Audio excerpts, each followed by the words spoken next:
2023년 12월 15일 금요일 오전 9시 은행 창구 앞에선 64살의 남자는 떨리는 손으로 통장을 내밀었다.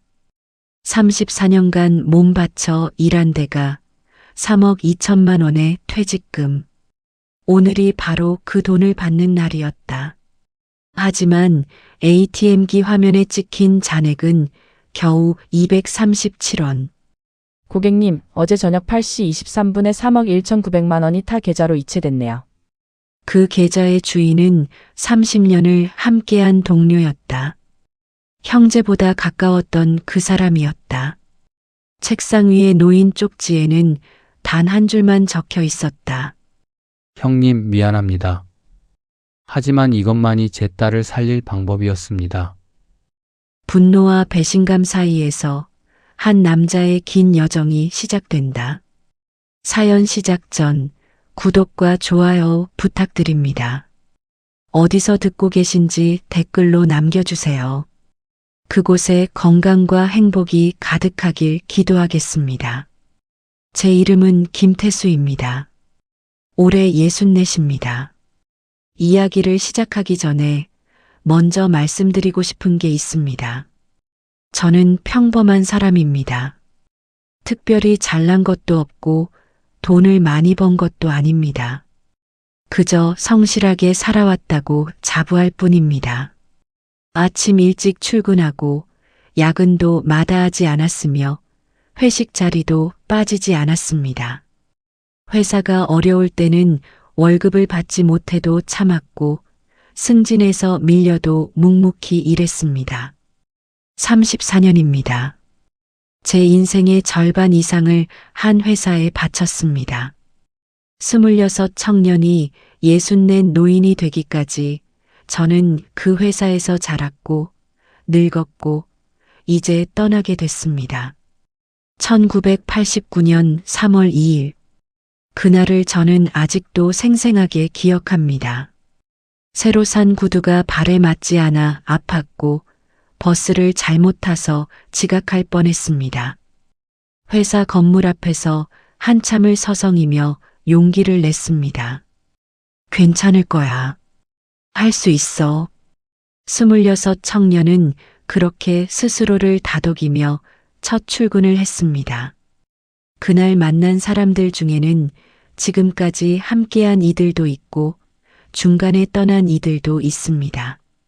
하지만 누구보다 오래 가장 가까이에서 함께한 사람이 있었습니다. 바로 이석범이었습니다. 그날 아침은 특별했습니다. 정년퇴직일이었으니까요. 아내가 아침 일찍 일어나 정성껏 밥상을 차려줬습니다. 김이 모락모락 나는 된장찌개, 고등어구이, 그리고 제가 좋아하는 깍두기까지. 평소보다 반찬 가짓수가 많았습니다.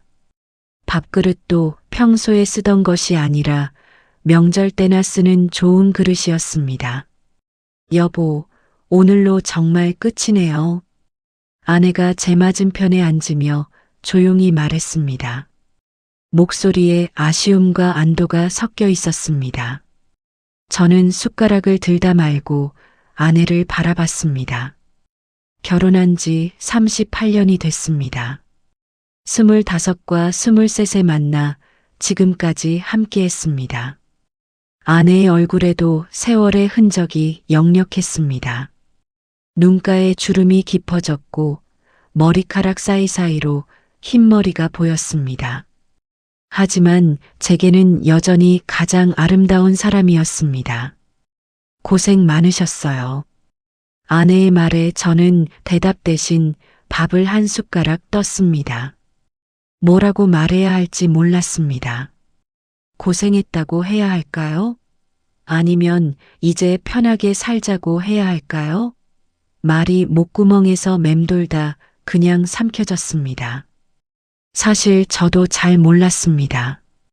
퇴직이 기쁜 건지 슬픈 건지 34년을 다녔던 곳을 떠나는 것이 홀가분한 건지 아니면 막막한 건지 밥을 먹는 내내 34년의 세월이 주마등처럼 스쳐 지나갔습니다. 첫 출근하던 날 떨리는 손으로 명함을 만들던 기억. 첫 월급을 받아 부모님께 용돈을 드리던 날의 뿌듯함. 아버지가 제 어깨를 두드리며 우리 아들 이제 어엿한 사회인이네 하시던 말씀. 결혼하고 아이가 태어나고 집을 사고 아들을 대학에 보내고 그 모든 것이 이 회사 덕분이었습니다. 물론 힘든 일도 많았습니다. 1997년 IMF 때는 월급이 석 달이나 밀렸습니다. 아내와 함께 식비를 아끼려고 라면으로 끼니를 때운 날이 많았습니다. 2008년 금융위기 때는 명예퇴직 대상자 명단에 제 이름이 올랐습니다. 그때 석범이가 인사팀장을 설득해서 제가 남을 수 있었습니다. 김태수 과장은 우리 팀에 꼭 필요한 사람입니다라고 말해줬다고 나중에 들었습니다. 회사에 도착하니 동료들이 작은 송별회를 준비해뒀습니다. 케이크와 꽃다발, 그리고 30년 넘게 함께 일한 사람들의 따뜻한 눈빛. 저는 그들 한 명 한 명과 악수를 나눴습니다. 어떤 이는 눈시울을 붉혔고 어떤 이는 어색하게 웃었습니다. 고생하셨습니다. 건강하세요. 자주 연락해요. 그런 말들이 오갔습니다. 그 자리에 이석범도 있었습니다. 석범이. 저보다 3살 어린 그는 제 입사 동기는 아니었지만 같은 팀에 배치되면서 가까워졌습니다. 처음 만났을 때 석범이는 키가 작고 말수가 적은 사람이었습니다. 하지만 일은 정확했고 성실했습니다. 점심을 함께 먹고 퇴근 후 소주 한 잔 기울이는 사이가 됐습니다. 30년이 넘는 세월 동안 우리는 참 많은 일을 함께 했습니다. 석범이의 결혼식에 제가 축의금을 냈고 딸 지은이가 태어났을 때 병원까지 함께 갔습니다. 새벽 3시에 병원에 도착해서 아침 8시까지 기다렸습니다. 지은이가 태어났다는 소식을 들었을 때 석범이는 복도에서 펑펑 울었습니다. 제 아들이 결혼할 때는 석범이가 주례를 서줬습니다. 회사 일로 힘들 때는 서로 위로했고 가끔은 말없이 술잔을 기울이며 밤을 지새우기도 했습니다. 석범이와 저는 단순한 동료 이상이었습니다. 형제였고 친구였고 때로는 서로의 버팀목이었습니다. 석범이가 이혼할 때 제가 옆에 있었고 제가 아버지 장례를 치를 때 석범이가 모든 것을 도와줬습니다. 그런 사이였습니다. 그런 석범이가 오늘따라 표정이 어두워 보였습니다. 송별회 내내 말수가 적었고 눈을 마주치려 하지 않았습니다. 다른 동료들이 웃고 떠들 때도 석범이는 구석에 서서 멍하니 케이크만 바라보고 있었습니다. 제가 다가가 어깨를 두드렸습니다. 석범아, 왜 그래? 어디 아파? 아니에요, 형님. 그냥 형님 떠나시니까 아쉬워서요. 석범이는 그렇게 말했지만 뭔가 다른 이유가 있는 것 같았습니다.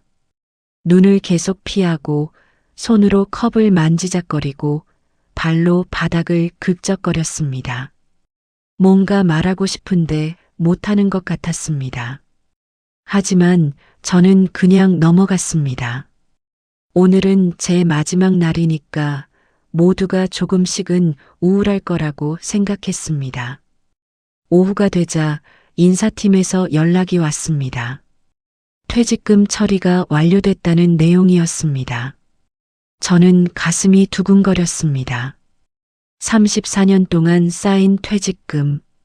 정확히 계산해 보니 3억 2천만 원이었습니다. 큰 돈이었습니다.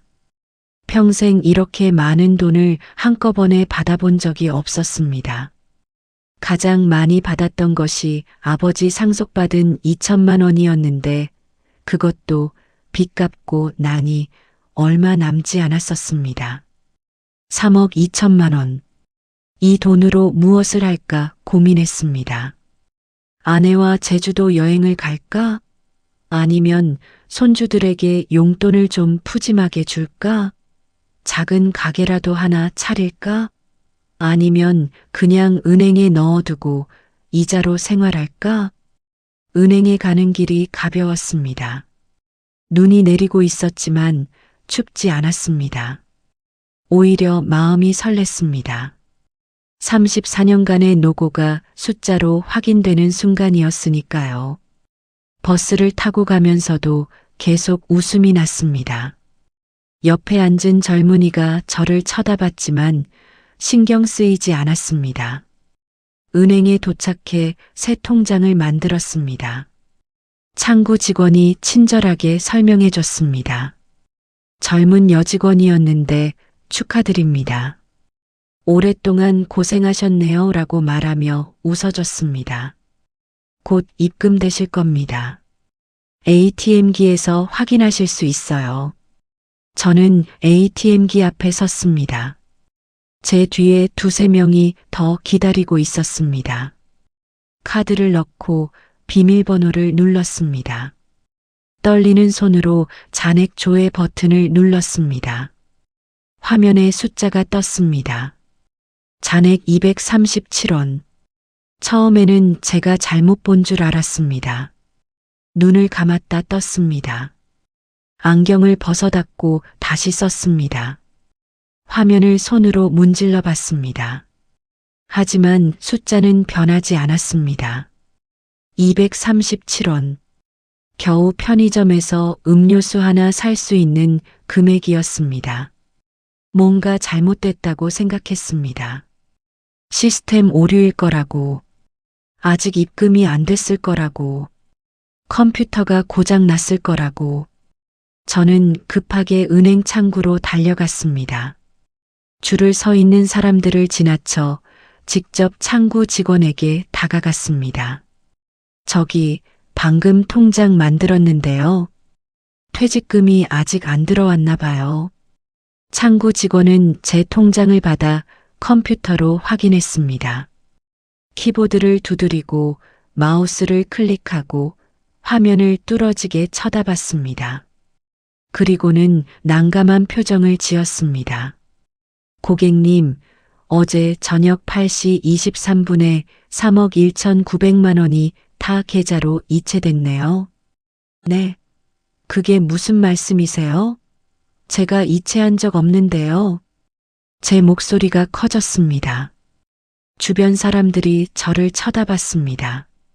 대기줄에 서 있던 사람들이 수군거리기 시작했습니다. 하지만 신경 쓸 겨를이 없었습니다. 고객님, 일단 진정하시고요. 거래 내역을 확인해 드릴게요. 직원이 프린트한 종이를 건넸습니다. 거기에는 명확하게 적혀 있었습니다. 2023년 12월 14일 20시 23분. 이체 금액 3억 1,900만 원. 받는 사람 이석범. 그 순간 온몸의 피가 거꾸로 도는 것 같았습니다. 석범이. 30년 넘게 알고 지낸 석범이. 형제처럼 지낸 그 사람이 제 퇴직금을 훔쳐갔다는 것입니다. 아니, 이게 어떻게 된 일입니까? 제 통장은 오늘 만들었는데 어제 이체가 됐다는 게 말이 됩니까? 제 목소리가 떨리고 있었습니다. 온몸에서 힘이 빠져나가는 것 같았습니다. 고객님, 저희도 이상하다고 생각해서 확인해 봤는데요. 어제 이 계좌로 입금된 퇴직금이 곧바로 이 계좌로 이체됐습니다. 혹시 이석범 씨를 아십니까? 알죠. 아니, 그게 말이 막혔습니다. 어떻게 이럴 수가 있을까? 어떻게 30년 우정이 이렇게 쉽게 무너질 수 있을까? 머릿속이 하얘졌습니다. 아무 생각도 나지 않았습니다. 고객님, 일단 경찰에 신고하시는 게 좋을 것 같습니다.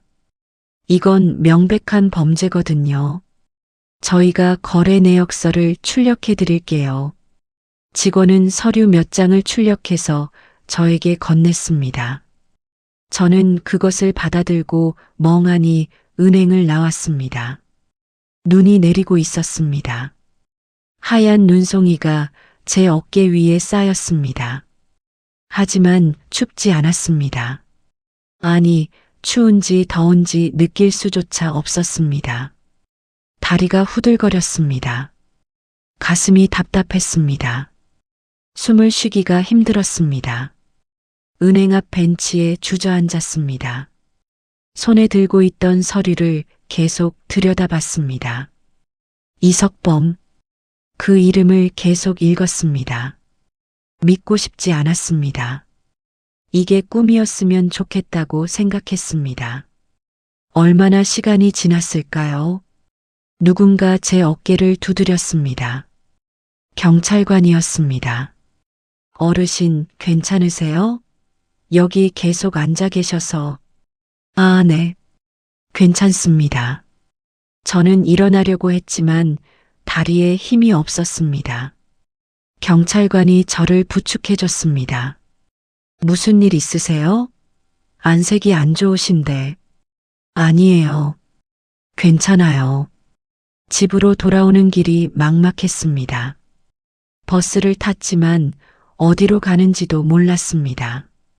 그냥 멍하니 창밖을 바라봤습니다. 거리의 사람들이 웃으며 지나갔습니다.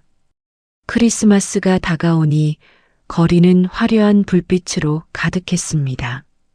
상점마다 트리가 반짝이고 캐럴이 울려 퍼지고 사람들은 선물 상자를 들고 다녔습니다. 하지만 제게는 모든 것이 흑백으로 보였습니다. 현관문을 열고 들어섰습니다. 아내가 저녁을 준비하고 있었습니다.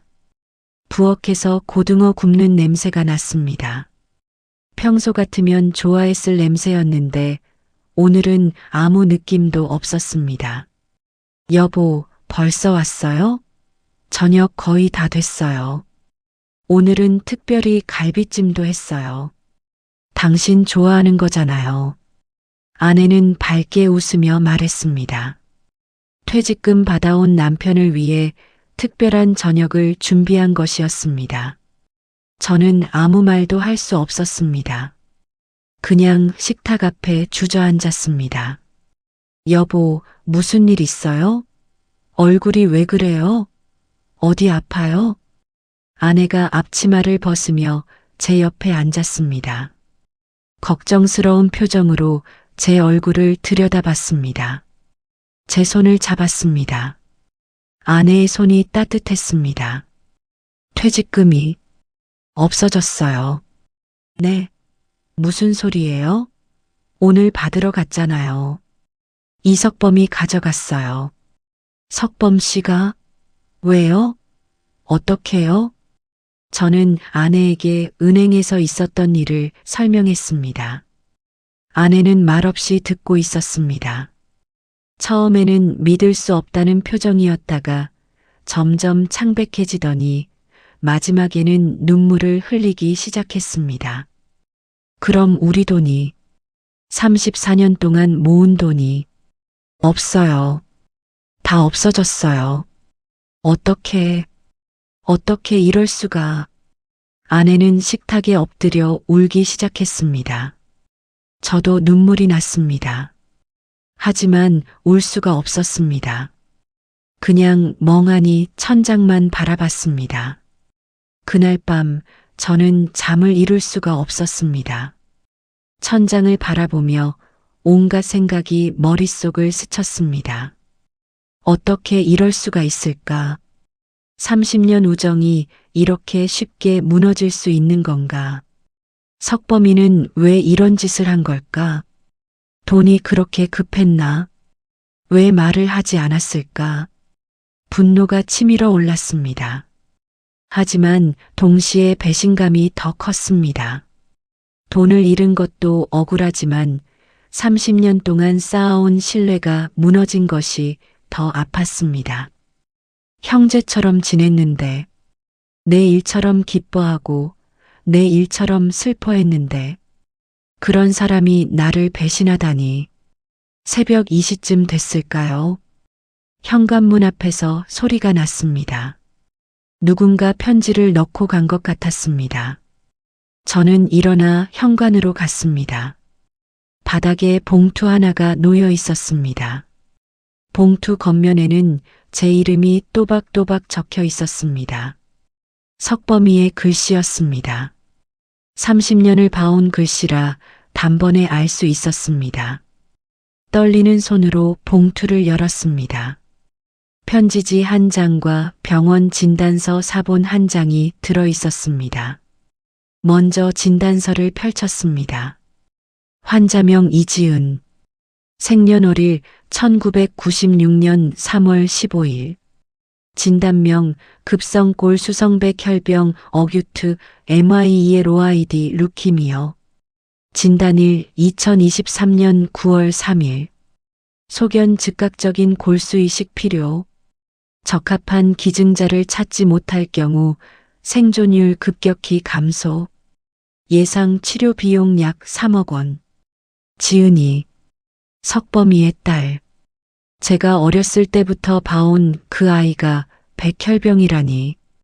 지은이는 태어날 때부터 봐왔습니다.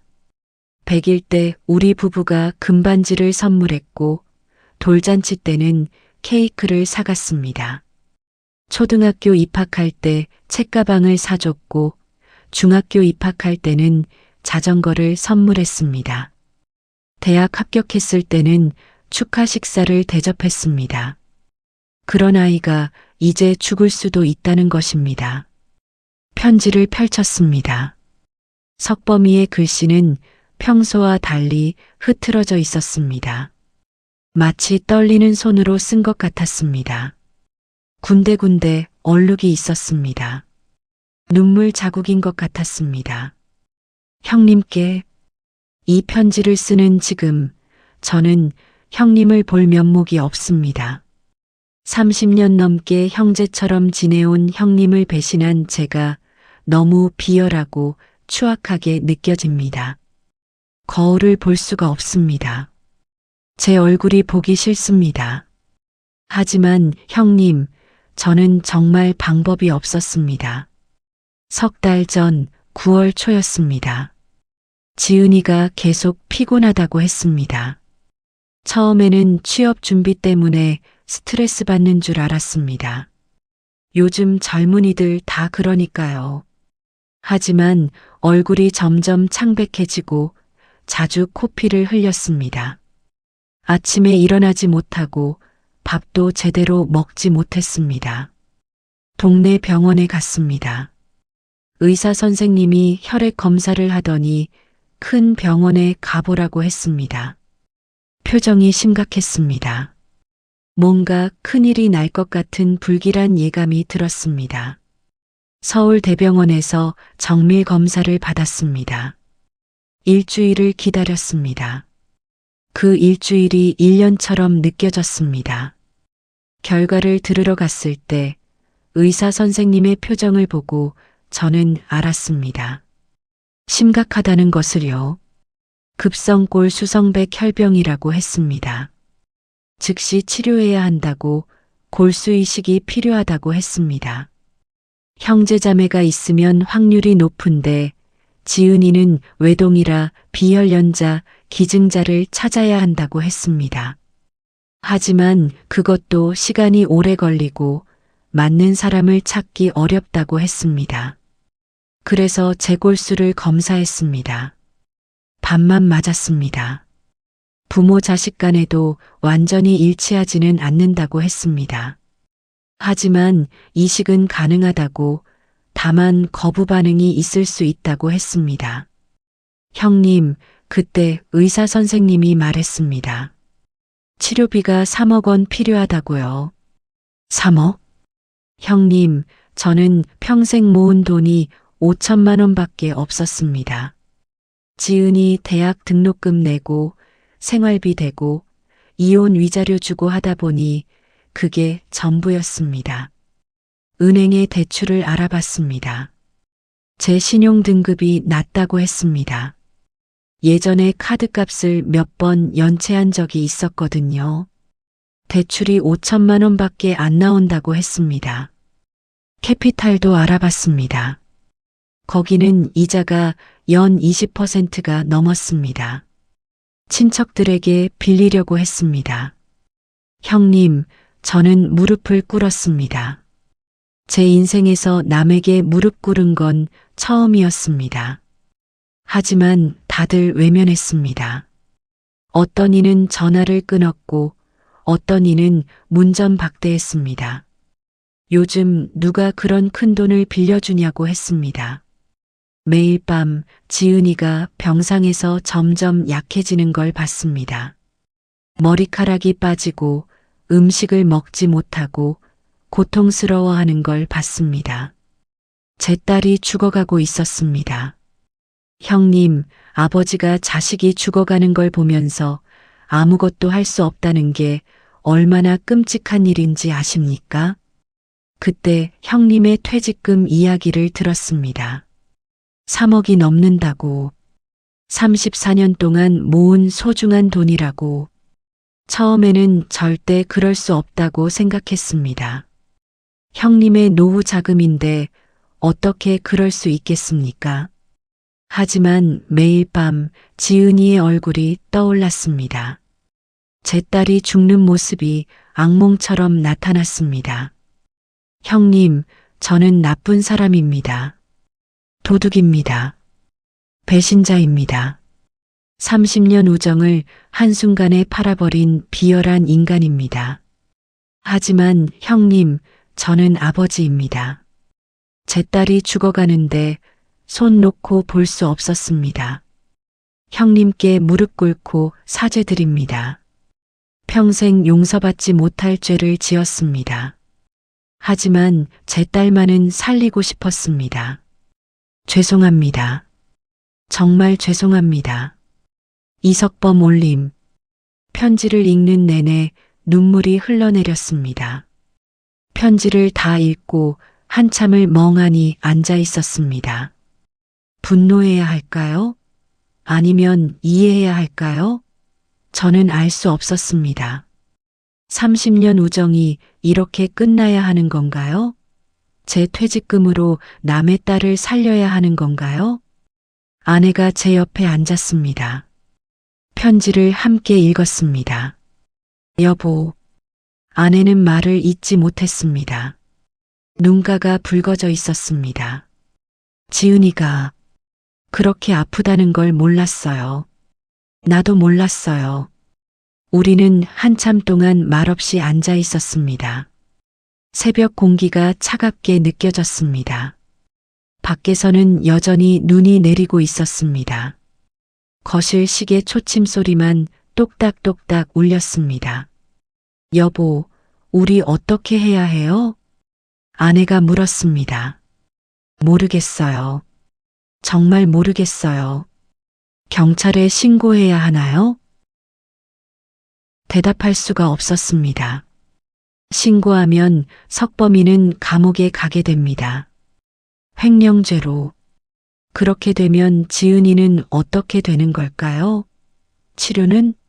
수술은? 다음 날 아침 저는 경찰서에 가야 할지 고민했습니다. 명백한 횡령 사건이었습니다. 신고하면 당연히 처벌받아야 합니다. 하지만 그렇게 하면 지은이는 어떻게 되는 걸까요? 아내가 말했습니다. 여보, 일단 석범 씨를 만나봐요. 만나서 뭐라고 해요? 그래도 얘기는 들어봐야죠. 지은이가 정말 아프다면. 그래서요?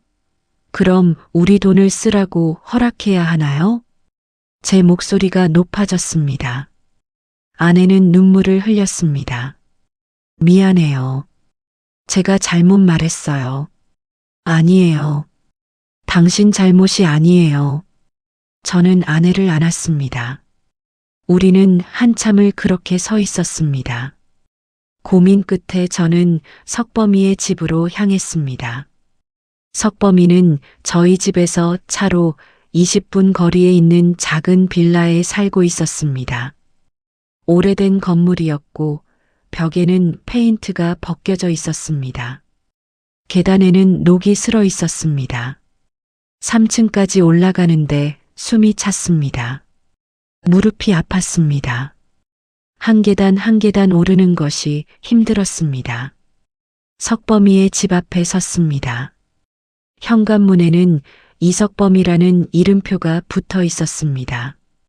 초인종을 눌렀습니다. 한참을 기다렸지만 응답이 없었습니다. 다시 눌렀습니다. 여전히 반응이 없었습니다. 석범아, 나야. 형이야. 문 열어봐. 제가 소리쳤지만 집안은 조용했습니다. 문틈으로 안을 들여다봤습니다. 어둠뿐이었습니다. 불이 꺼져 있었습니다. 1시간 정도 문 앞에서 기다렸지만 석범이는 나타나지 않았습니다. 옆집 아주머니가 나오셨습니다. 누구 찾으세요? 아, 이석범 씨 찾는데요. 석범 씨요? 며칠 전부터 안 보이던데요. 짐도 많이 빼가시고. 언제요? 글쎄요. 이틀 전쯤 새벽에 짐을 차에 싣더라고요. 어디 가시나 봐요. 연락처 아세요? 아니요. 저도 잘 몰라요. 집으로 돌아와 회사로 전화를 걸었습니다. 인사팀 담당자가 받았습니다. 저기 이석범 씨 출근했나요? 아, 김태수 과장님. 이석범 씨는 어제 갑자기 사표를 냈어요. 개인 사정이라고 하더라고요. 사표? 석범이는 회사마저 그만둔 것입니다. 완전히 자취를 감춘 것입니다. 저는 막막했습니다. 석범이를 찾아야 했습니다. 하지만 어디서부터 찾아야 할지 몰랐습니다. 그날 저녁 아내가 조용히 말했습니다. 여보, 석범 씨 찾아봐요. 왜요? 경찰에 신고해야죠. 그래도 얘기는 들어봐야죠. 지은이가 정말 아프다면. 아내의 목소리가 떨렸습니다. 아내도 지은이를 잘 알았습니다. 어렸을 때부터 우리 집에 자주 놀러 왔던 아이였습니다. 생일 때마다 케이크를 사주고 명절 때마다 용돈을 준 아이였습니다. 지은이가 죽으면 우리도 평생 괴로울 거예요. 우리 돈으로 살릴 수 있었는데 안 도와줬다면. 아내의 말에 저는 아무 대답도 할 수 없었습니다. 며칠이 지났습니다. 저는 석범이를 찾기 위해 여기저기 알아봤습니다. 석범이의 친구들에게 전화했고 예전 동료들에게도 물어봤습니다. 하지만 아무도 석범이의 행방을 몰랐습니다. 요즘 연락이 안 돼요. 저도 몇 달째 통화 못했어요. 무슨 일 있나요? 다들 그렇게 말했습니다. 일주일이 지나고 2주일이 지났습니다. 크리스마스가 다가왔습니다. 거리는 화려한 불빛으로 가득했지만 우리 집은 어둡고 조용했습니다. 트리도 안 꾸몄고 케이크도 안 샀습니다. 아내는 매일 울었습니다. 퇴직금이 없어진 것도 문제였지만 그보다 더 큰 문제가 있었습니다. 아들이 결혼할 때 도와주겠다고 약속했던 전세금, 손주들에게 주려고 했던 교육비, 모든 계획이 무너졌습니다. 아들에게 전화가 왔습니다. 아버지, 전세 계약이 다음 달인데요. 말씀하신 보증금. 아, 그게. 말을 잇지 못했습니다. 아들에게 돈이 없어졌다고 어떻게 말합니까? 아버지, 뭔가 문제 있어요? 아니야. 준비하고 있어. 걱정 마. 전화를 끊고 한숨을 쉬었습니다. 어떻게 해야 할까요? 저는 밤마다 술을 마셨습니다. 소주 한 병, 두 병을 혼자 비우며 석범이를 원망했습니다. 30년 우정이 이렇게 쉽게 무너질 수 있는 건가요? 그렇게 급하면 말을 했어야 하는 거 아닌가요? 함께 방법을 찾아볼 수도 있었잖아요. 하지만 동시에 석범이의 심정도 이해가 됐습니다. 딸이 죽어가는데 3억이라는 거금을 어떻게 마련하겠습니까? 은행 대출도 안 되고 친척들에게 빌릴 수도 없는 상황. 석범이에게는 정말로 다른 방법이 없었을지도 모릅니다. 그렇다면 저에게 말했다면 어땠을까요?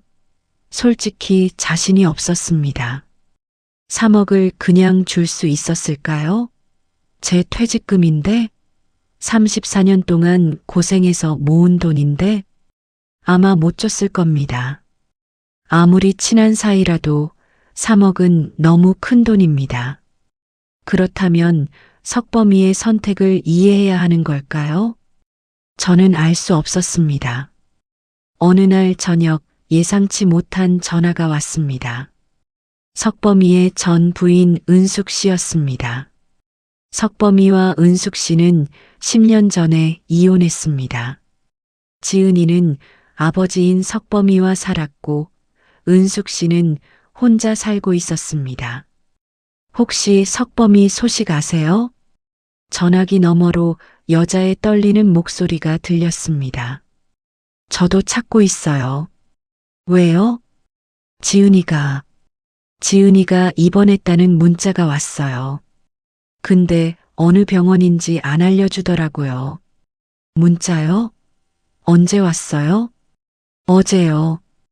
번호를 눌러봤는데 꺼져 있고 은숙 씨는 울먹이는 목소리로 말했습니다. 저는 그 번호를 받아 적었습니다. 전화를 끊고 즉시 그 번호로 문자를 보냈습니다. 석범아, 나 형이야. 만나자. 제발. 답장은 오지 않았습니다. 다음 날 아침에도 저녁에도 답장이 없었습니다. 다음 날부터 저는 본격적으로 석범이를 찾기 시작했습니다. 먼저 서울에 있는 큰 병원들을 떠올렸습니다. 백혈병 치료는 전문 병원에서 해야 하니까요. 인터넷으로 검색해보니 서울대병원, 삼성서울병원, 아산병원, 세브란스병원 등이 나왔습니다. 혈액종양내과가 유명한 곳들이었습니다. 첫 번째로 간 곳은 서울대병원이었습니다. 집에서 지하철을 타고 2시간을 달려가 병원 로비에 도착했습니다. 로비는 사람들로 붐볐습니다. 환자들, 보호자들, 의료진들이 바쁘게 오가고 있었습니다. 누군가는 휠체어에 앉아 있었고 누군가는 링거를 끌고 걷고 있었습니다. 안내 데스크에서 혈액종양내과가 어디냐고 물었습니다. 3층이라고 했습니다. 엘리베이터를 타고 올라가 대기실에 도착했습니다. 수십 명의 사람들이 앉아 대기 번호표를 들고 있었습니다. 저는 한 명 한 명 얼굴을 살펴봤습니다. 석범이나 지은이의 모습은 보이지 않았습니다. 복도를 걸어가며 병실 하나하나를 들여다봤습니다. 하지만 아무도 없었습니다. 간호사에게 다가가 조심스럽게 물어봤습니다. 저기 이지은이라는 환자 있나요? 환자분 보호자세요? 아니, 아는 사람인데. 죄송하지만 환자 정보는 보호자가 아니시면 알려드릴 수 없습니다. 예상했던 답변이었습니다. 개인정보 보호 때문에 당연한 일이었습니다. 저는 허탈하게 병원을 나왔습니다. 다음 날은 삼성서울병원으로 갔습니다. 그 다음 날은 아산병원, 세브란스병원을 돌아다녔습니다. 일주일 동안 서울에 있는 큰 병원을 거의 다 다녔지만 석범이와 지은이를 찾을 수 없었습니다. 매일 집에 돌아올 때마다 녹초가 됐습니다. 하루 종일 지하철을 타고 병원을 돌아다니는 일은 64 노인에게 쉽지 않았습니다. 허리가 아팠고 다리가 부었습니다. 밤에는 다리에 쥐가 나서 잠을 설쳤습니다. 무릎이 시큰거리고 발바닥에 물집이 잡혔습니다.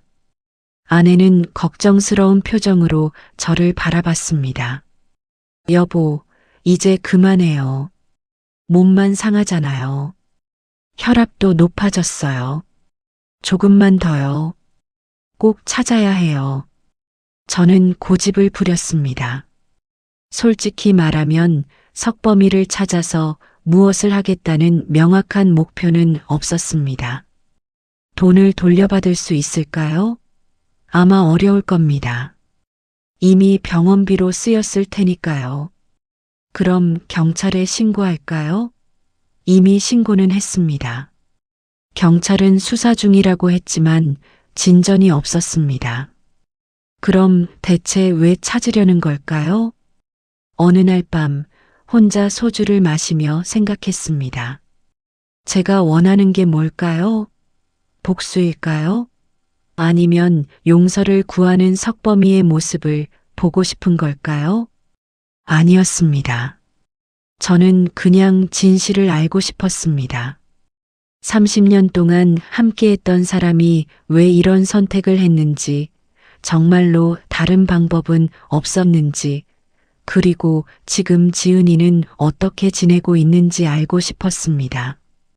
한 달이 지났을 무렵 뜻밖의 연락이 왔습니다. 석범이의 전 부인 은숙 씨였습니다. 혹시 석범이 소식 들으셨어요? 아니요. 왜요? 제가 어제 또 문자를 받았어요. 지은이가 수술을 받는다고요. 수술이요? 골수이식 수술이래요. 근데 병원 이름은 안 알려주더라고요. 그냥 분당이라고만. 저는 생각했습니다. 골수이식 수술을 하는 병원. 분당? 그렇다면 분당 서울대병원이 확실합니다. 은숙 씨, 제가 내일 분당으로 가볼게요. 정말요? 저도 같이 가도 될까요? 물론이죠. 함께 가요. 다음 날 아침, 저와 은숙 씨는 분당으로 향했습니다. 분당 서울대병원은 신도시 중심에 있는 큰 병원이었습니다. 로비에 도착하니 사람들로 붐볐습니다. 안내 데스크에서 물어봤습니다.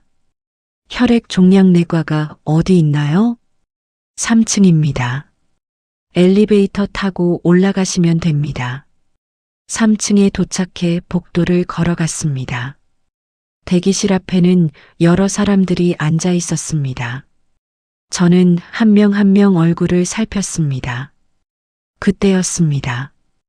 복도 끝에서 익숙한 뒷모습이 보였습니다. 작은 키, 약간 구부정한 어깨, 석범이었습니다. 석범아, 제가 소리쳤습니다. 석범이가 돌아봤습니다. 한 달 만에 보는 그의 모습은 충격적이었습니다. 원래 마른 편이었지만 이제는 뼈만 앙상하게 남은 것 같았습니다. 머리는 헝클어져 있었고 턱수염도 자라 있었습니다. 눈은 깊게 패여 있었고 눈 밑에는 시커먼 다크서클이 자리 잡고 있었습니다. 뺨은 푹 꺼졌고 입술은 갈라져 있었습니다. 옷도 며칠째 같은 것을 입은 것 같았습니다. 형님, 석범이는 제 얼굴을 보자 그 자리에 멈춰 섰습니다. 그리고 천천히 고개를 숙였습니다. 90도로 허리를 굽혔습니다. 그대로 일어나지 못했습니다. 죄송합니다. 정말 죄송합니다. 석범이의 목소리는 떨리고 있었습니다. 저는 아무 말도 하지 못했습니다. 한 달 동안 준비했던 말들이 모두 사라졌습니다. 화를 내려고 했고 따지려고 했습니다.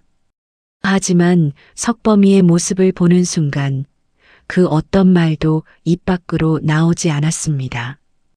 일어나. 제가 겨우 한 말은 그것뿐이었습니다. 석범이는 천천히 고개를 들었습니다. 그의 눈에는 눈물이 가득 고여 있었습니다. 형님, 저는, 지은이는? 제 질문에 석범이는 수술실 문을 가리켰습니다. 지금 수술 중입니다. 언제부터 수술 시작했어?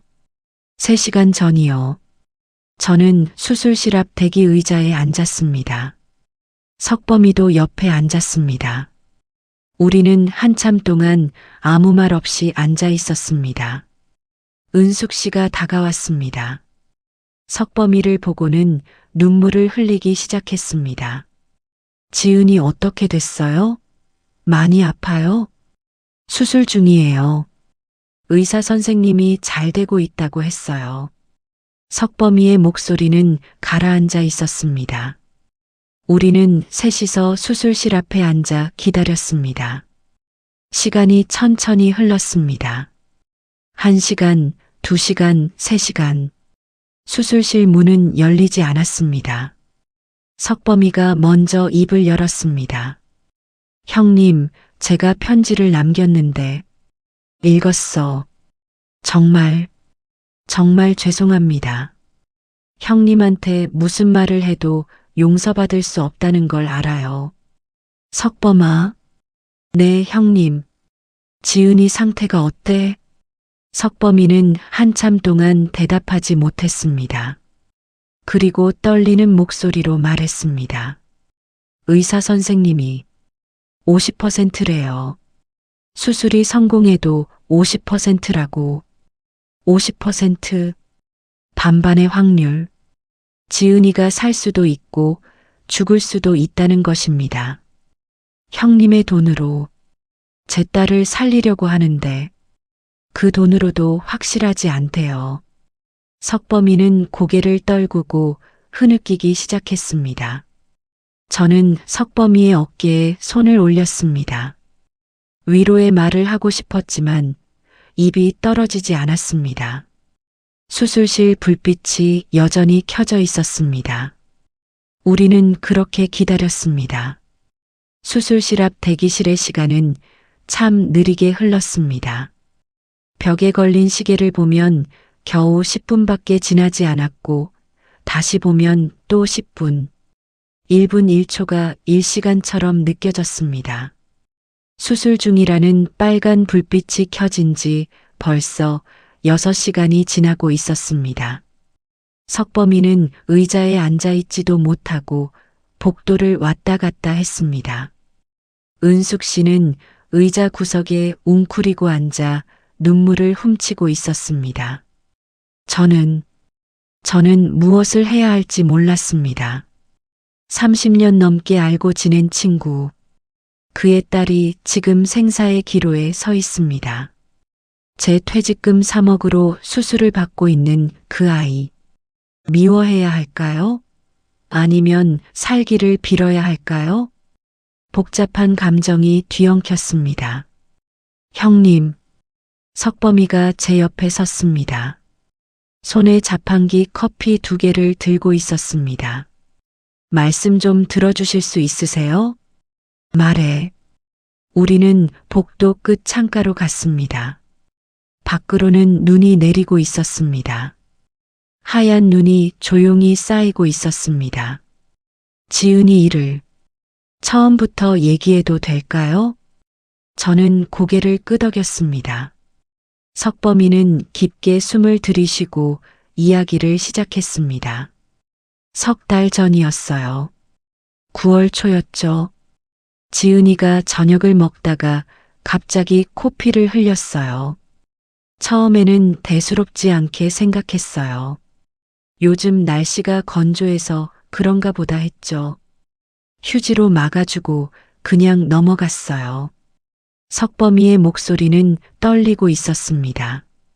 그런데 그 다음 날도 코피가 났어요. 그 다음 날도요. 일주일 동안 거의 매일 코피를 흘렸어요. 그리고 지은이가 자꾸 피곤하다고 했어요. 아침에 일어나기 힘들다고, 몸이 무겁다고요. 석범이는 커피를 한 모금 마셨습니다. 손이 떨려서 커피가 흘렀습니다. 그래서 동네 병원에 갔어요. 의사 선생님이 혈액 검사를 해보자고 했어요. 며칠 후 결과가 나왔는데 백혈구 수치가 비정상이래요. 큰 병원에 가서 정밀 검사를 받아보라고 했어요. 석범이는 잠시 말을 멈췄습니다. 눈을 감고 있었습니다. 그 순간을 떠올리는 것 자체가 고통스러운 것 같았습니다. 서울대병원에 갔어요. 혈액종양내과에서 여러 검사를 했어요. 골수 검사도 하고 CT도 찍고 PET-CT도 찍고 일주일 후에 결과가 나왔는데 석범이의 목소리가 끊겼습니다. 눈물이 흘러내렸습니다. 급성골 수성백 혈병이래요. 그것도 진행이 꽤 된 상태래요. 당장 항암 치료를 시작해야 하고 골수 이식도 필요하다고 했어요. 골수 이식을 하지 않으면 생존율이 20%도 안 된대요. 저는 말없이 듣고 있었습니다. 의사 선생님이 설명하는 걸 들으면서 형님, 저는 눈앞이 캄캄했어요. 제 딸이 죽을 수도 있다는 거잖아요. 28살, 이제 막 사회생활을 시작하려던 제 딸이요. 석범이는 눈물을 닦았습니다. 하지만 계속 눈물이 흘렀습니다. 의사 선생님이 물어봤어요. 골수 기증자가 있냐고요. 형제자매가 있으면 확률이 높다고요. 근데 지은이는 외동이에요. 저도 형제가 없고 은숙이도 외동이에요. 그래서 비혈연자 골수 기증자를 찾아야 한다고 했어요. 근데 그게 쉽지 않대요. 시간도 오래 걸리고 맞는 사람을 찾기도 어렵다고요. 운이 좋으면 몇 개월, 운이 나쁘면 몇 년이 걸릴 수도 있대요. 그런데 지은이에게는 그렇게 많은 시간이 없었어요. 그래서 당신 골수를 검사했구나. 네. 반만 맞았어요. 부모 자식 간이라도 완전히 일치하지는 않는데요. 그래도 이식은 가능하다고 했어요. 다만 거부 반응이 있을 수 있다고. 생존율도 낮아진다고 했어요. 석범이는 고개를 숙였습니다. 그때 의사 선생님이 치료비 얘기를 꺼냈어요. 항암 치료비, 골수 이식 수술비, 그리고 입원비까지 포함하면 최소 3억은 필요하다고요. 거부 반응이 생기거나 합병증이 생기면 더 들 수도 있다고요. 3억? 그 숫자를 듣는 순간 석범이가 어떤 기분이었을지 상상이 됐습니다. 형님, 저는 돈이 없었어요. 평생 모은 돈이 5천만 원이었어요. 지은이 대학 등록금 내고 생활비 대고 이혼 위자료 주고 하다 보니 그게 전부였어요. 석범이는 주머니에서 낡은 통장을 꺼냈습니다. 표지가 다 해져 있었습니다. 이게 제 전 재산이에요. 지금은 거의 다 없어졌지만요. 병원비 성금으로 다 냈어요. 저는 통장을 받아보지 않았습니다. 은행에 갔어요. 대출을 받으려고요. 근데 제 신용 등급이 낮대요. 예전에 카드값을 못 내서 연체한 적이 있었거든요. 이혼하면서 위자료 주느라 빚도 좀 있었고요. 그래서 대출이 5천만 원밖에 안 나온다고 했어요. 캐피탈은? 거기도 알아봤어요. 근데 이자가 너무 높았어요. 연 20%가 넘더라고요. 5천만 원 빌리면 1년에 이자만 1,000만 원이에요. 그렇게 빌리면 나중에 갚을 수가 없을 것 같았어요. 석범이는 깊은 한숨을 내쉬었습니다. 친척들한테 빌리러 다녔어요. 형님, 저는 무릎까지 꿇었어요. 제 딸이 죽어간다고 제발 돈을 빌려달라고요. 형만 있는 줄 알았던 사촌형한테도 갔어요. 고등학교 동창들한테도 연락했어요. 아무도 안 빌려줬어? 네. 다들 사정이 어렵다고 했어요. 어떤 사촌형은 전화를 받지도 않았어요.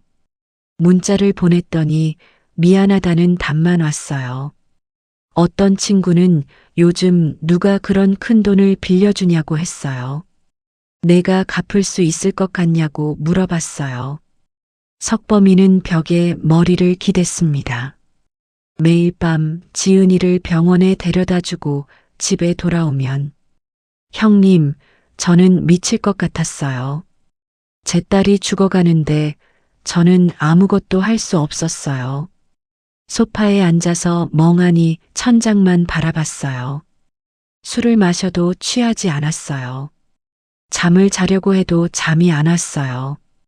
석범이는 주먹으로 가슴을 쳤습니다. 제가 무능력해서요. 제가 돈이 없어서요. 제 딸이 죽어가는데 아무것도 할 수 없는 제가 너무 한심했어요. 저는 석범이를 바라봤습니다. 그의 눈은 충혈돼 있었고 얼굴은 수척했습니다. 형님, 그때 회사에서 형님 퇴직금 얘기를 들었어요. 석범이가 다시 말을 이었습니다. 누군가 농담처럼 말했어요. 김태수 과장 퇴직금이 3억이 넘는데 그 말을 듣는 순간 형님, 저는 정말 나쁜 생각을 하게 됐어요. 형님의 돈을 훔치면 지은이를 살릴 수 있겠다는 생각이 들었어요. 물론 처음에는 절대 안 된다고 생각했어요. 형님이 34년 동안 모은 돈인데 어떻게 그럴 수 있겠어요? 형님의 노후 자금인데. 석범이는 눈물을 흘렸습니다. 근데 형님, 매일 밤 지은이가 죽는 꿈을 꿨어요. 제 딸이 병상에서 점점 약해지고 결국 차가운 시체가 되는 꿈을요. 그 꿈에서 깨면 온몸이 땀으로 젖어 있었어요. 심장이 터질 것 같았어요. 저는 석범이의 이야기를 들으며 가슴이 답답했습니다. 고민하고 또 고민했어요. 형님한테 말씀드릴까도 생각했어요. 근데 말할 수가 없었어요. 형님 노후 자금인데 어떻게 빌려달라고 할 수 있겠어요? 그리고 솔직히 형님이 빌려주실 것 같지 않았어요. 석범이는 제 눈을 바라봤습니다. 형님, 제가 형님이었어도 안 빌려줬을 거예요. 3억이에요. 아무리 친한 사이라도 3억은 너무 큰 돈이에요. 그 말에 저는 아무 대답도 할 수 없었습니다. 사실이었으니까요. 그래서 저는 훔쳤어요. 석범이는 바닥에 엎드려 절을 했습니다. 형님, 저를 경찰에 신고하셔도 됩니다. 감옥에 가도 싸요. 근데 제발 지은이가 수술 끝날 때까지만 기다려주세요. 제가 골수를 기증해야 해요. 수술 후에는 형님이 원하시는 대로 하겠습니다. 저는 석범이를 일으켰습니다. 일어나. 지금은 지은이가 중요해. 그때 수술실 불이 꺼졌습니다. 수술이 끝난 것입니다. 수술실 문이 열리고 의사가 나왔습니다. 석범이와 은숙 씨가 달려갔습니다. 저도 뒤따라갔습니다. 의사는 마스크를 벗으며 피곤한 표정이었습니다. 수술복에는 땀이 배어 있었습니다. 수술 잘 됐습니다. 의사의 말에 석범이가 그 자리에 주저앉았습니다.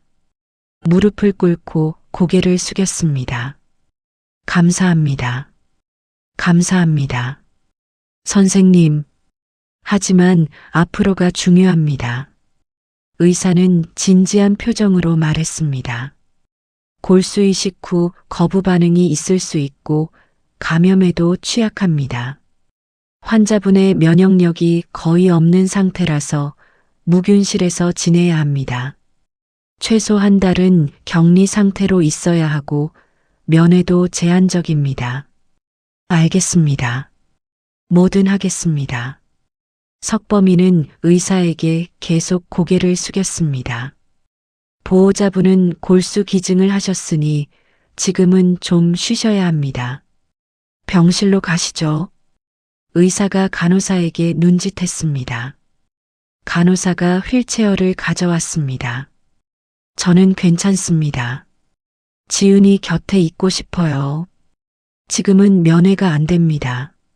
환자분은 회복실에 계시다가 내일 무균실로 옮겨질 겁니다. 보호자분도 건강해야 환자를 돌볼 수 있습니다. 석범이는 마지못해 휠체어에 앉았습니다. 간호사가 석범이를 병실로 데려갔습니다. 저와 은숙 씨는 복도에 남았습니다. 사장님, 은숙 씨가 저를 불렀습니다. 감사합니다. 정말 감사합니다. 아니에요. 제가 한 게 없는데요. 아니에요. 사장님이 석범이를 용서하시지 않았으면, 아니, 신고하셨으면 석범이는 지금 경찰서에 있었을 거예요. 그럼 지은이 수술도 못했을 거예요. 은숙 씨는 눈물을 흘렸습니다. 사장님, 저희가 꼭 갚겠습니다.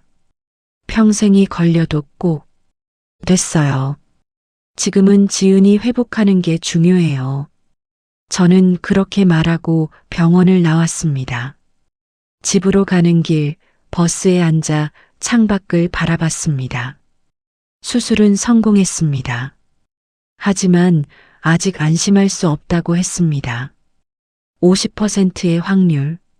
지은이가 살 수도 있고 죽을 수도 있습니다. 제 퇴직금 3억으로 집에 도착하니 아내가 거실에서 기다리고 있었습니다. 여보, 어떻게 됐어요? 지은이 수술 잘 됐대요. 정말요? 다행이네요. 정말 다행이에요. 아내는 안도의 한숨을 쉬었습니다. 그리고 눈물을 흘렸습니다. 석범 씨는 병원에 있어요. 골수 기증하느라 많이 힘들어 보였어요. 저는 소파에 앉았습니다. 피곤했습니다. 하루 종일 서 있었더니 다리가 퉁퉁 부었습니다. 여보, 제가 생각해 봤어요. 아내가 제 옆에 앉으며 말했습니다. 우리 석범 씨 용서해줘요. 그 사람도 힘들었을 거예요. 딸이 죽어가는데 돈이 없었잖아요. 저도 엄마니까 알아요. 자식이 아프면 얼마나 미칠 것 같은지. 아내의 목소리가 떨렸습니다. 그래도 도둑질은 도둑질이잖아요. 제가 목소리를 높였습니다. 우리 퇴직금이 얼만데요? 34년 동안 모은 돈이에요.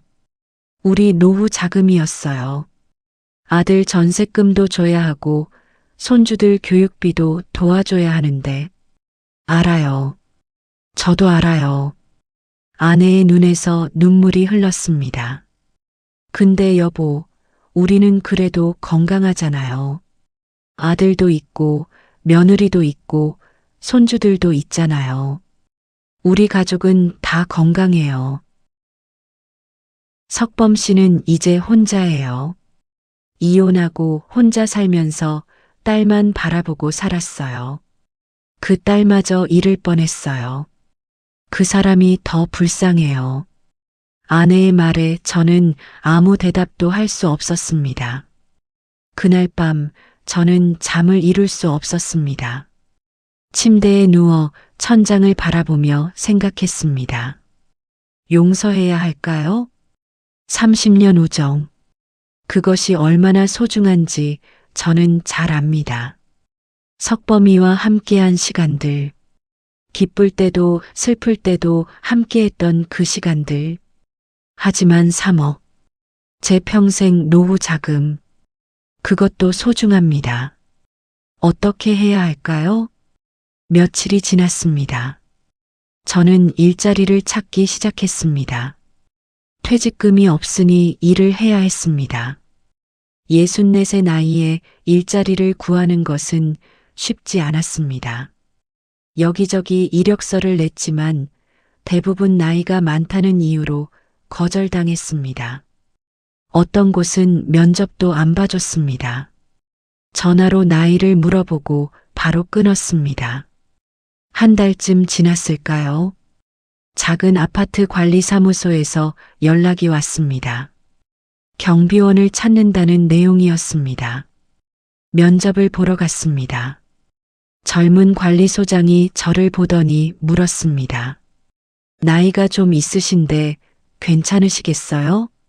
24시간 교대 근무거든요. 힘드실 텐데. 괜찮습니다. 건강합니다.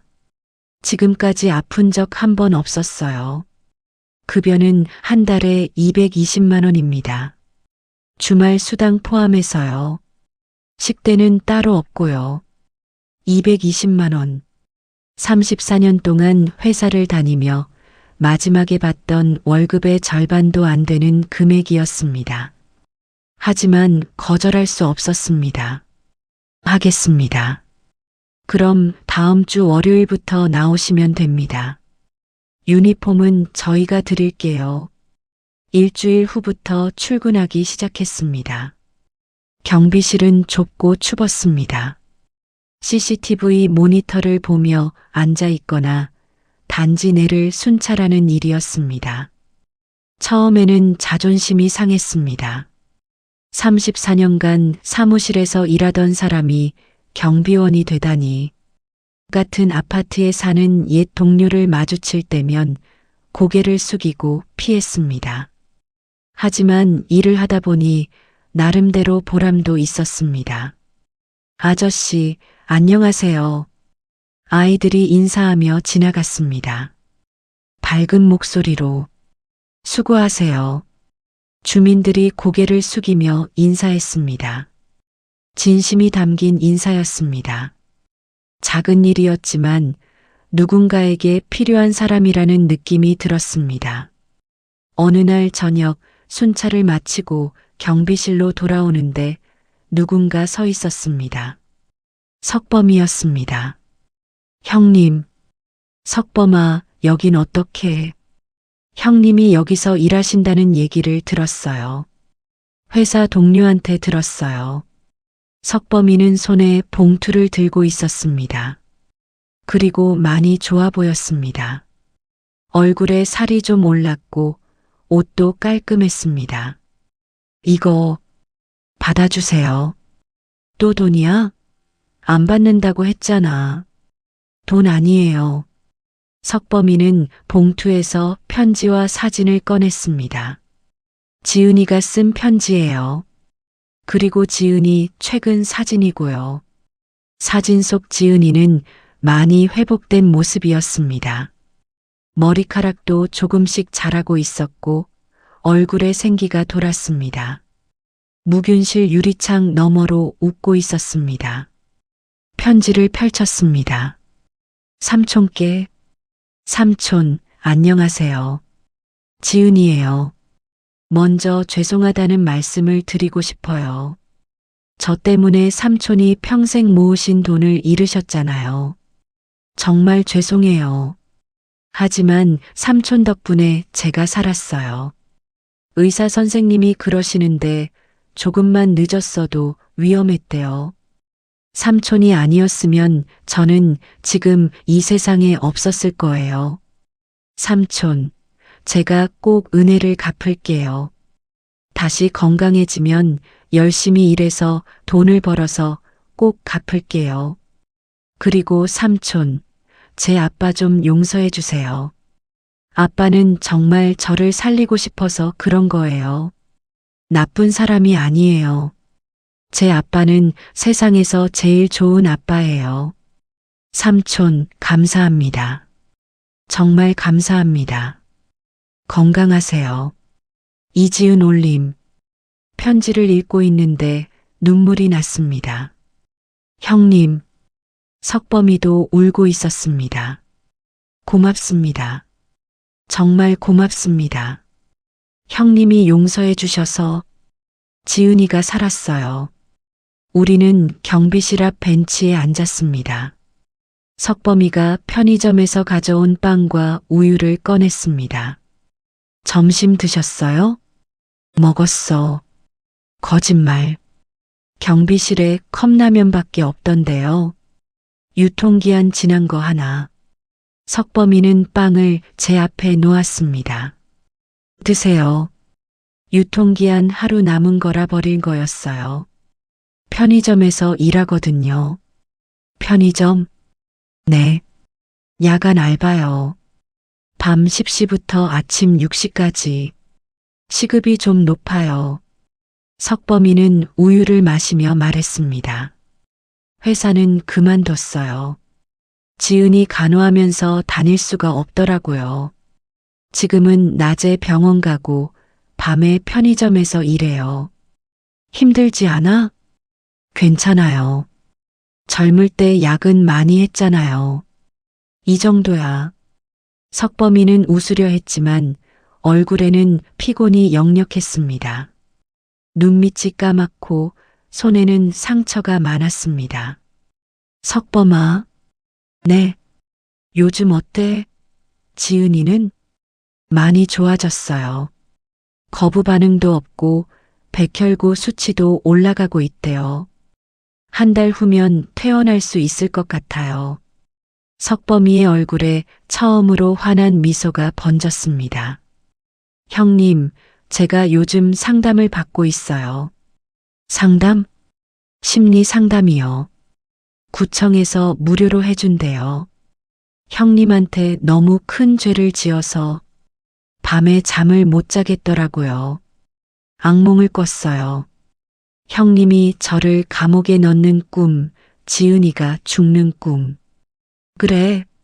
상담 선생님이 그러시는데 제가 형님한테 용서받고 싶어 한대요. 그래서 계속 죄책감에 시달린대요. 스스로를 용서하지 못하는 거래요. 석범이는 빵을 먹었습니다. 천천히 오래 씹으면서 형님 저 정말 용서받고 싶어요. 형님이 저를 용서해 주시면 제가 다시 살 수 있을 것 같아요. 저는 한참을 생각했습니다. 그리고 입을 열었습니다. 석범아. 네, 형님. 나 사실 진작에 용서했어. 석범이의 눈이 커졌습니다. 정말요? 응. 병원에서 지은이 수술하는 거 보고 그때 이미 용서했어. 내가 얼마나 힘들었는지 알겠더라. 나도 아버지니까. 석범이는 고개를 숙이고 울기 시작했습니다. 소리 없이 어깨만 들썩이며 형님, 감사합니다. 정말 감사합니다. 저는 석범이의 어깨를 두드렸습니다. 이제 그만 울어. 남자가. 죄송해요. 그냥 너무 고마워서. 우리는 한참 동안 말없이 앉아 있었습니다. 밤하늘에는 별이 반짝이고 있었습니다. 석 달이 지났습니다. 지은이는 퇴원했습니다. 아직 완전히 회복된 것은 아니었지만 집에서 생활할 수 있을 정도는 됐습니다. 정기적으로 병원에 가서 검사를 받고 약을 먹어야 했지만 일상생활은 가능했습니다. 석범이는 편의점 일을 계속하면서 낮에는 작은 회사에서 파트타임으로 일하기 시작했습니다. 격리일이었습니다. 월급은 많지 않았지만 정직한 일이었습니다. 저는 여전히 경비원으로 일하고 있었습니다. 처음에는 힘들었지만 이제는 익숙해졌습니다. 주민들과도 친해졌고 특히 아이들이 저를 좋아했습니다. 할아버지, 이거 드세요. 한 아이가 사탕을 주고 갔습니다. 초등학교 3학년쯤 돼 보이는 아이였습니다. 고마워. 학교 잘 다녀와. 네. 아이는 신나게 뛰어갔습니다. 그런 순간들이 저를 행복하게 만들었습니다. 어느 날 저녁 석범이에게서 전화가 왔습니다. 형님, 시간 되세요? 응. 저녁 한번 하시죠. 좋은 소식이 있어요.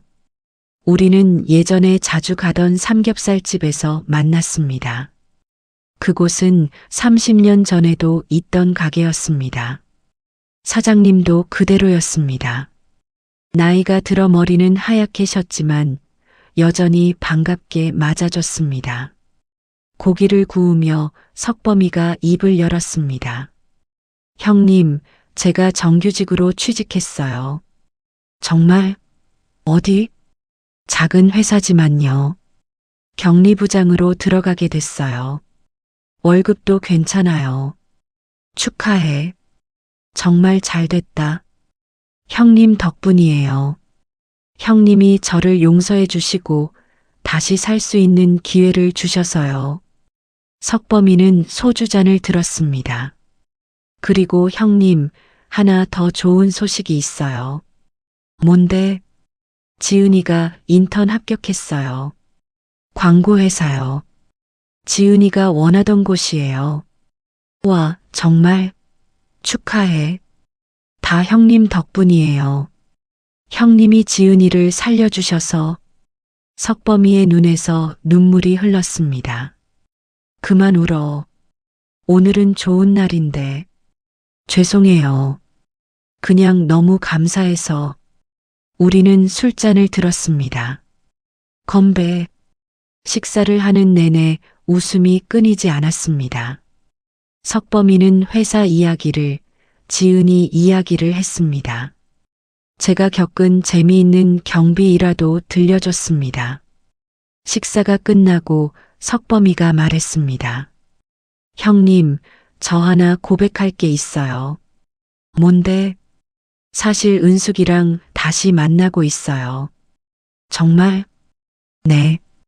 지은이 일로 다시 만나면서 서로에게 소중한 사람이라는 걸 깨달았어요. 이혼한 게 후회돼요. 그래. 잘 됐다.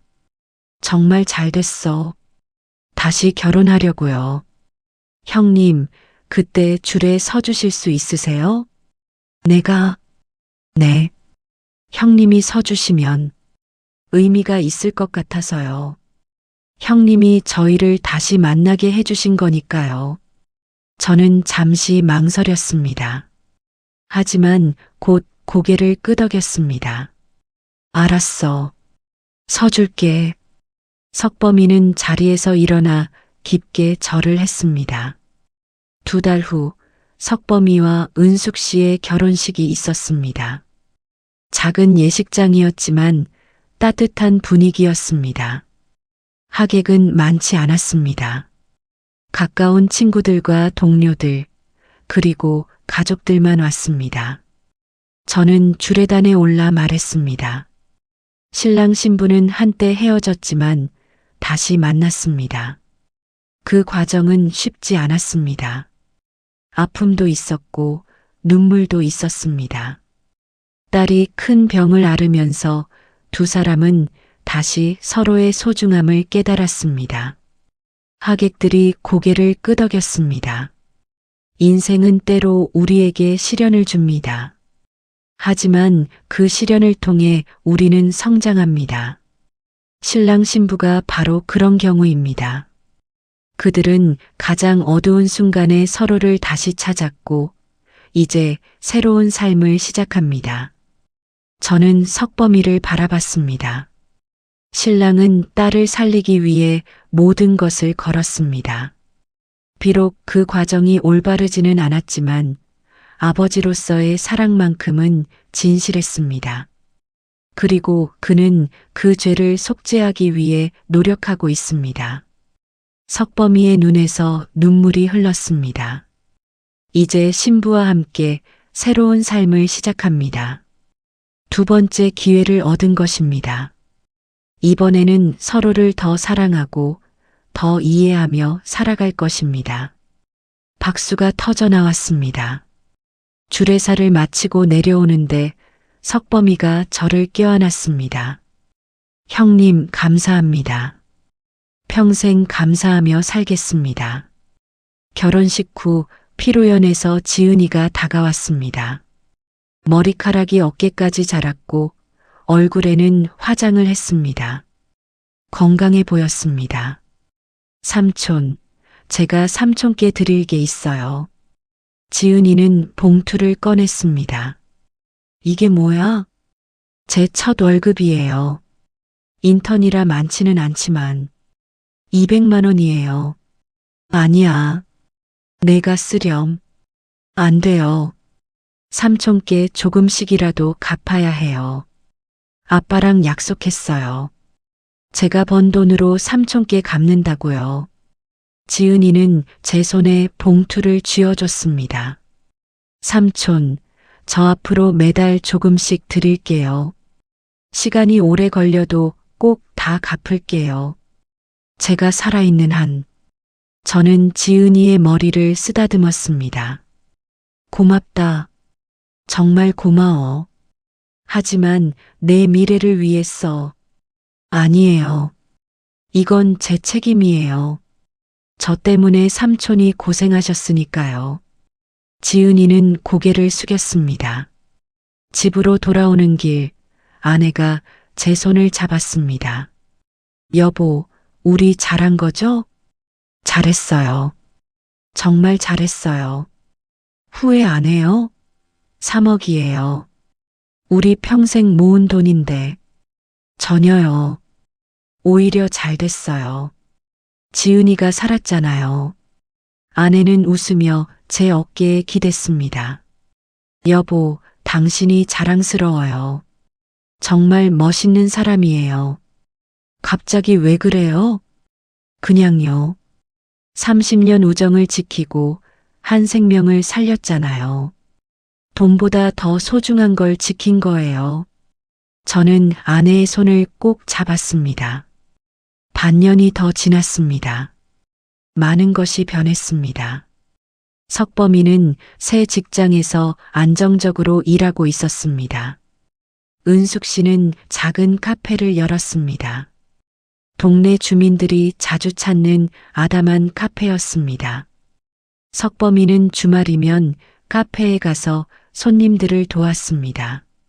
지은이는 인턴 기간을 마치고 정규직이 됐습니다. 건강도 많이 회복됐습니다. 3개월마다 병원에서 검사를 받아야 했지만 결과는 좋았습니다.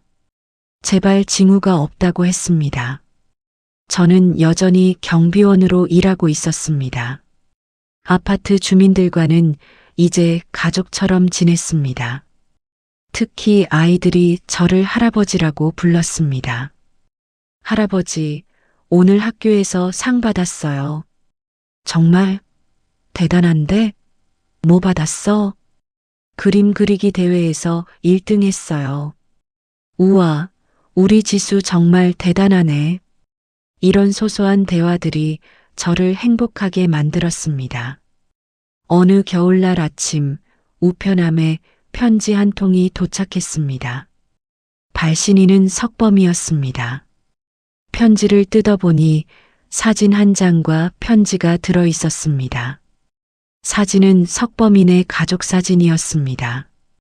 석범이, 은숙 씨, 지은이가 함께 웃고 있었습니다. 카페 앞에서 찍은 사진이었습니다. 세 사람 모두 행복해 보였습니다. 편지를 읽었습니다. 형님께, 형님, 요즘 날씨가 많이 춥습니다. 감기 조심하세요. 형님께 전하고 싶은 소식이 있습니다. 지은이가 결혼합니다. 회사에서 만난 좋은 사람이 있대요. 내년 봄에 결혼식을 올릴 예정입니다. 형님, 꼭 오셔야 합니다. 지은이가 형님 안 계시면 결혼식 안 한대요. 형님이 있어야 의미가 있다고요. 그리고 형님, 제가 이 1년 동안 모은 돈입니다. 2천만 원입니다. 회사 월급이랑 카페 수입, 그리고 지은이가 준 돈까지 모았습니다. 형님이 돈은 갚지 말라고 하셨지만 저는 평생 갚아야 할 빚이라고 생각합니다. 앞으로도 계속 조금씩 갚아나가겠습니다. 형님이 없었다면 저희 가족은 없었을 겁니다. 형님이 저를 용서해 주시고 다시 살 기회를 주셔서 지금의 우리가 있습니다. 평생 감사하며 살겠습니다. 이석범 올림. 편지를 읽는데 눈물이 났습니다. 아내가 제 옆에 앉았습니다. 여보, 무슨 편지예요? 석범이가 보낸 거예요. 지은이가 결혼한대요. 정말요? 잘 됐네요. 아내는 편지를 함께 읽었습니다. 여보, 돈도 보냈네요. 2천만 원. 그러게요. 받을 거예요? 저는 잠시 생각했습니다. 받을게요. 정말요? 네. 석범이의 마음이니까요.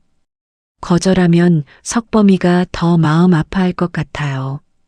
아내는 웃으며 고개를 끄덕였습니다. 그날 저녁 저는 일기를 썼습니다. 오랜만에 쓰는 일기였습니다. 오늘 석범이에게서 편지가 왔다. 지은이가 결혼한다고 한다. 1년 전 오늘 나는 모든 것을 잃었다고 생각했다. 34년 동안 모은 퇴직금 3억이 사라졌다. 그때는 세상이 무너지는 줄 알았다. 하지만 지금 생각해보니 나는 아무것도 잃지 않았다. 오히려 많은 것을 얻었다. 30년 우정을 지켰다. 한 생명을 살렸다. 한 가족이 다시 일어서는 것을 도왔다. 무엇보다 중요한 것을 배웠다. 돈보다 중요한 것이 있다는 것을. 사람이다. 우정이다. 용서다. 사랑이다. 이제 알겠다. 진짜 풍요로운 삶이란 통장 잔고가 아니라 마음의 평화에 있다는 것을. 나는 가난하지만 행복하다. 내 옆에 아내가 있고 석범이라는 친구가 있고 지은이라는 딸 같은 아이가 있다. 그것으로 충분하다. 다음해 봄 지은이의 결혼식이 있었습니다.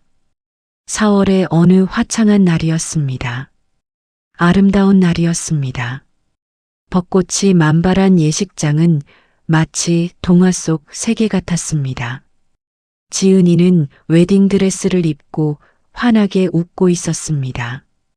몇 년 전 병상에 누워있던 그 아이가 이렇게 예쁜 신부가 됐다는 것이 믿기지 않았습니다. 머리카락은 길게 자랐고 얼굴에는 생기가 가득했습니다. 삼촌, 지은이가 저를 보고 달려왔습니다. 와주셔서 감사해요. 삼촌이 안 오시면 결혼식 안 할 뻔했어요. 당연히 와야지. 우리 지은이 결혼식인데. 지은이는 제 손을 잡았습니다. 삼촌, 제가 오늘 이렇게 행복할 수 있는 건 다 삼촌 덕분이에요. 삼촌이 저를 살려주셨어요. 아니야. 내가 잘 싸워서 이긴 거야. 내가 강했던 거야. 아니에요. 삼촌이 기회를 주셨어요. 삼촌의 퇴직금으로 제가 다시 태어난 거예요. 지은이의 눈에서 눈물이 흘렀습니다. 삼촌, 평생 잊지 않을게요. 그리고 평생 갚을게요. 저는 이제 삼촌의 딸이에요. 됐어. 행복하게 살기만 해. 그게 삼촌한테 제일 큰 보답이야. 식이 시작됐습니다. 지은이가 입장할 때 석범이가 팔짱을 끼고 함께 걸어갔습니다. 석범이는 울고 있었습니다. 딸을 시집 보내는 아버지의 눈물이었습니다. 버질로드를 걸으면서 계속 눈물을 닦았습니다. 식이 끝나고 피로연에서 석범이가 다가왔습니다. 형님, 응, 형님 덕분에 오늘이 있습니다. 1년 전만 해도 지은이가 살아있을 거라고 생각 못 했어요. 아니야. 내가 잘한 거야. 내가 골수를 기증했잖아. 아니에요. 형님이 저를 용서해주지 않았으면 저는 지금 감옥에 있었을 거예요. 그럼 지은이도 없었을 거예요. 석범이는 제 손을 잡았습니다. 형님, 평생 갚겠습니다. 돈뿐만 아니라 은혜도요. 알았어. 근데 석범아. 네. 이제 그만 미안하다고 해. 다 지난 일이야. 우리 이제 앞만 보고 살자. 석범이는 웃으며 고개를 끄덕였습니다. 신랑 측에서 건배 제의가 들어왔습니다. 지은이의 남편은 좋은 사람으로 보였습니다. 지은이를 바라보는 눈빛이 따뜻했습니다. 축배를 들겠습니다. 신랑 신부의 앞날에 행복만이 가득하길 바랍니다. 모두가 잔을 들었습니다. 집으로 돌아오는 길 아내가 말했습니다. 여보, 오늘 정말 좋은 날이었네요. 그러게요. 지은이 정말 예뻤어요. 행복해 보이고, 네, 건강하게 살 것 같아요. 우리 인생도 나쁘지 않죠? 아내가 제 손을 잡으며 물었습니다. 나쁘지 않아요. 오히려 좋아요. 저는 아내의 손을 꼭 잡았습니다. 여보, 고마워요. 왜요? 그때 석범이 용서하자고 해서요. 당신 말이 맞았어요. 당연한 거죠. 우리도 언젠가 누군가의 용서가 필요할 수 있잖아요. 아내의 말에 저는 고개를 끄덕였습니다. 그날 밤 저는 다시 일기를 썼습니다. 오늘 지은이의 결혼식에 다녀왔다. 행복한 날이었다. 2년 전 나는 3억을 잃었다. 하지만 지금 나는 그 돈보다 더 소중한 것을 가지고 있다. 석범이라는 친구, 지은이라는 딸 같은 아이, 그리고 아내. 돈은 다시 벌 수 있다. 하지만 사람은 다시 만들 수 없다. 용서는 상대방을 위한 것이 아니다. 나 자신을 위한 것이다. 미움을 품고 사는 것보다 용서하고 사는 것이 훨씬 행복하다. 이제 나는 안다. 진짜 부자는 통장에 돈이 많은 사람이 아니라 마음에 평화가 있는 사람이라는 것을. 며칠 후 석범이네 가족이 우리 집에 놀러 왔습니다. 은숙 씨가 케이크를 들고 왔고 지은이는 신혼여행에서 산 선물을 가져왔습니다. 형님, 형수님, 이거 제주도에서 샀어요. 어머, 고마워요. 우리는 거실에 둘러앉았습니다. 케이크를 자르고 차를 마시며 그동안의 이야기를 나눴습니다. 형님, 제가 말씀드릴 게 있어요. 석범이가 진지한 표정으로 말했습니다. 뭔데? 저희가 이번에 장학재단을 만들기로 했어요. 작은 재단이지만요. 장학재단? 네. 형님처럼. 아니, 저희 같은 경우처럼 백혈병으로 고생하는 가정을 돕는 재단이요. 치료비가 없어서 고생하는 분들을 돕고 싶어서요. 좋은 생각이네. 그리고 형님, 재단 이름을 김태수 장학재단으로 하고 싶어요. 뭐? 저는 깜짝 놀라 석범이를 쳐다봤습니다. 형님 이름으로요.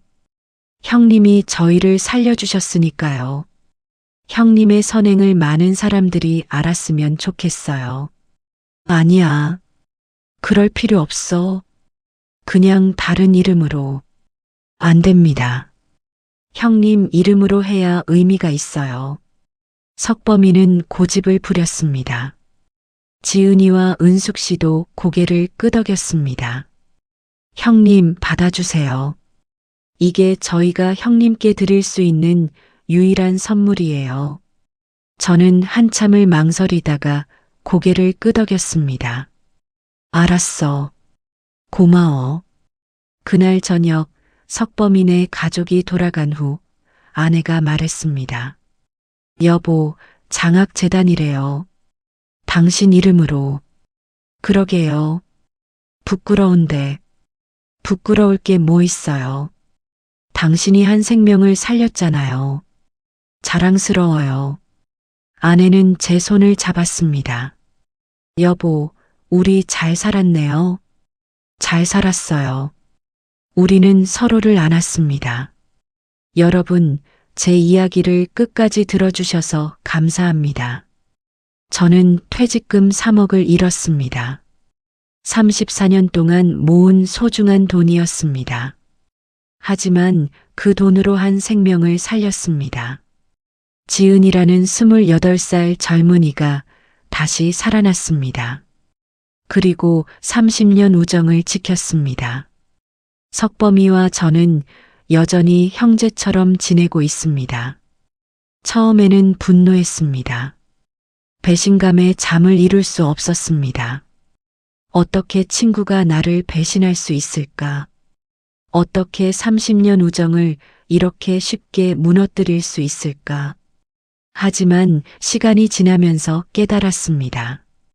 용서는 상대방을 위한 것이 아니라 나 자신을 위한 것이라는 것을요. 미움을 품고 사는 것은 고통입니다. 마치 독을 마시고 상대방이 죽기를 바라는 것과 같습니다. 하지만 용서하면 자유로워집니다. 마음이 가벼워지고 편안해집니다. 저는 지금 경비원으로 일합니다. 예전보다 월급은 적지만 마음은 더 풍요롭습니다. 아침마다 아이들이 할아버지 하고 인사하며 지나갑니다. 주민들이 수고하세요 하며 고개를 숙입니다. 그 작은 인사들이 저를 행복하게 만듭니다. 석범이는 새 직장에서 열심히 일하고 있습니다. 매달 조금씩 돈을 갚아오고 있지만 저는 그 돈이 중요하지 않습니다. 그가 행복하게 사는 것, 그것이 제게는 더 큰 보상입니다. 지은이는 결혼해서 잘 살고 있습니다. 3개월마다 병원 검사를 받지만 건강합니다. 곧 아기도 가질 거라고 합니다. 그 아이가 제 손주뻘이 되는 겁니다. 생각만 해도 기분이 좋습니다. 여러분께 묻고 싶습니다. 혹시 지금 누군가를 용서하지 못하고 계신가요? 그 미움이 여러분 자신을 아프게 하고 있지는 않나요? 용서하세요. 그리고 놓아주세요. 그것이 진정한 자유입니다. 돈은 다시 벌 수 있습니다. 하지만 사람은 다시 만들 수 없습니다. 우정은, 사랑은, 가족은 그 어떤 돈으로도 살 수 없는 소중한 것입니다. 제가 3억을 잃고 배운 것은 이것입니다. 진짜 부자는 통장에 돈이 많은 사람이 아니라 마음에 평화가 있는 사람이라는 것. 진짜 행복은 많이 가진 것이 아니라 적게 가져도 감사할 줄 아는 마음이라는 것. 오늘도 들어주셔서 감사합니다. 구독과 좋아요, 그리고 여러분의 이야기도 댓글로 남겨주세요. 어디서 듣고 계시든 여러분 모두 행복하시길 바랍니다. 여러분의 하루에도 작은 기적이 일어나길, 그리고 용서와 화해의 마음이 가득하길 기도합니다.